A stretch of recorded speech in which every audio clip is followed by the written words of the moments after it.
Hi Blender fans and welcome to today's tutorial. What we're going to do is we're going to make ourselves a buttercup, and just shows you how our low poly models are made in games, and we're just going to delete the cube.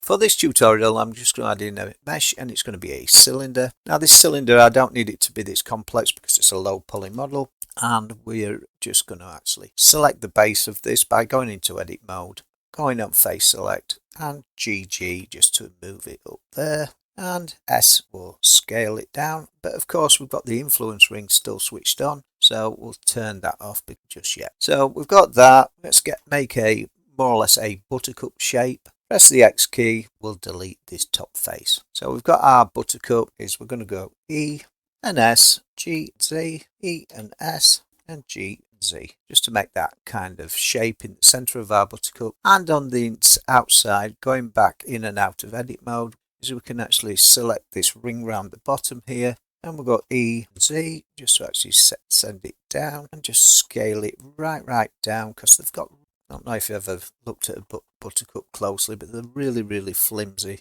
We've got that there, and if we go into edit mode, we can actually select this and Control and R, and we'll just add some blue cuts to this by rolling our mouse wheel up in the air. And right click will fix them. This will allow us later on to actually manipulate this tower once we've got it all coloured in. I'd like to actually separate this off at this time.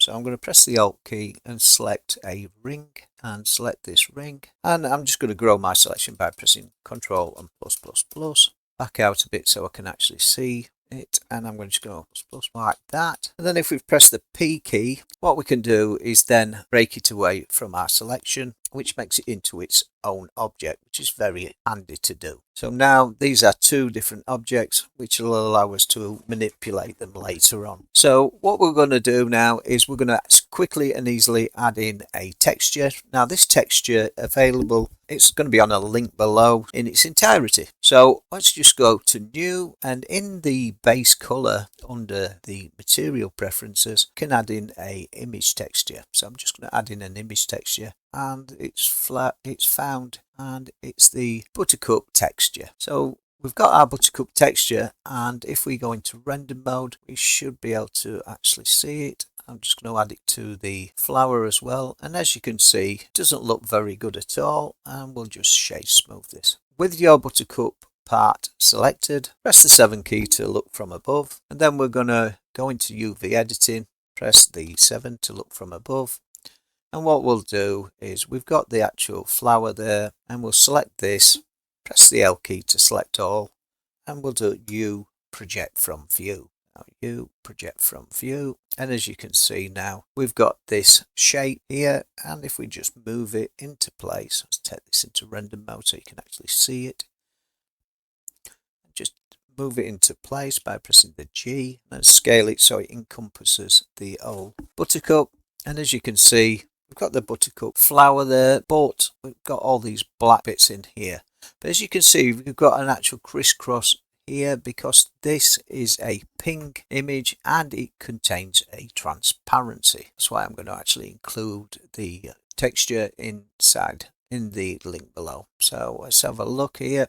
As you can see, the center of this is here, but we're not really central. So what I'm going to do is actually go into edit mode, and just zoom in on this because I want to put it dead center. The easiest way is just to actually press the G, look where the center is, and then just realign it like that. There we have it. And the next thing we'll do is we're going to go into the shading tab. So in the shading tab, we've got the alpha here, and that is the transparency that I was talking about. And if we plug it into there, as you can see, now we have got a buttercup shape, and we can actually see through it. And for this, for the stick itself, go up to there, back into UV editing, look from the side by pressing the 1 key, make sure you've got a point selected on there, press the L key, and what we'll do is same again, U, project from view, just like that, and as you can see, another line appears there. With that selected, we can just move this now, G, and you can actually line it up with the stick. I can't be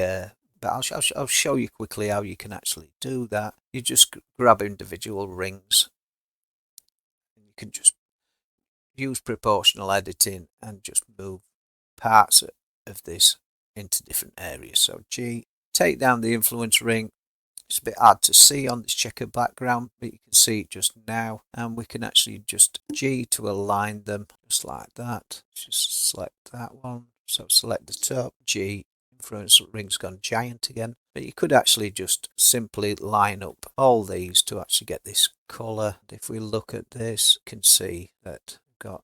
So as you can see, we've now got, let's just shade smooth that. Shade auto smooth. You can see we've now got ourselves. We've now got ourselves the actual stem of the buttercup. If we select both, if we were to actually join these together, then we would have both textures on there. But next, what we're going to do is just add some leaves to this. I'm just going to go back into layout because it's a bit easier to see. And I'm just going to add in some planes. Mesh, plane, rotate on the X by 90, like that. Scale the plane down, scale it on the X. And I'm just going to put this over here, just like that. G and Y just to align it. And that is where we're going to actually put our leaf. But I want to actually do a bit of manipulation to it first. So what I'm going to do is put in a loop cut. And we do this by going on line select, selecting this line. And I'm going to put one in the center like that. And I'm going to put some loop cuts by selecting that line and then pressing Ctrl and R. And then rolling the mouse wheel forward and right to fix. So we've got that there. And what we'll do now is we'll attach a texture to this. Let's just look from the front. A to select all, and U, project from view.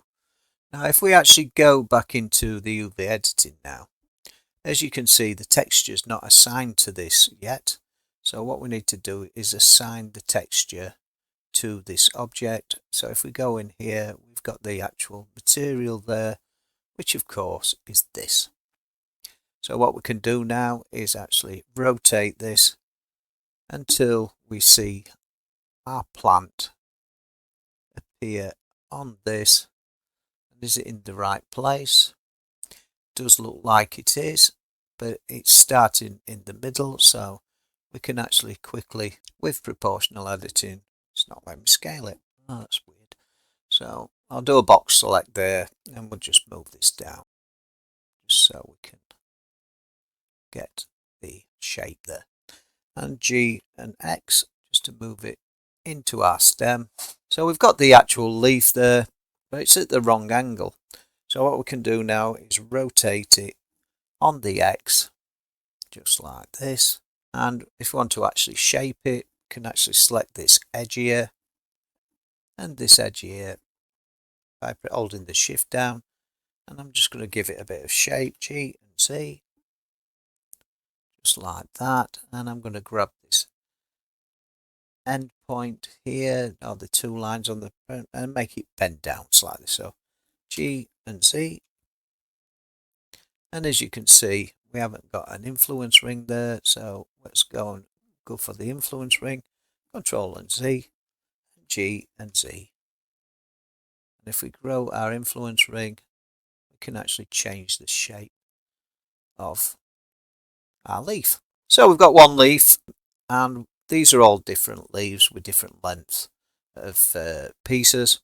So what we can do is we can actually Shift and D to duplicate, G and Z, move it down. If we actually go onto this one, A, and we can actually move it onto the other one.